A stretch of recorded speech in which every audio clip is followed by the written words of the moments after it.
Nasa bansa naman ngayon ang 2014 Miss World na si Rolyn Strauss. Mula po siya sa South Africa. Beans.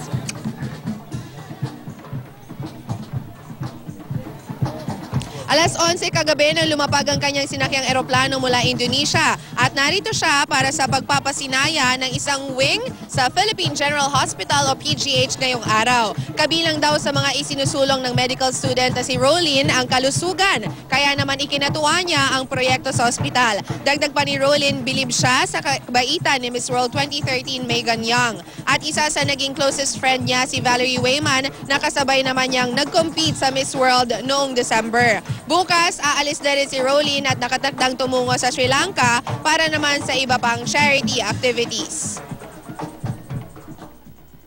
So I'm really looking forward to that, as health is my main passion, and I'm really privileged for the opportunity to be able to do what I'm passionate about.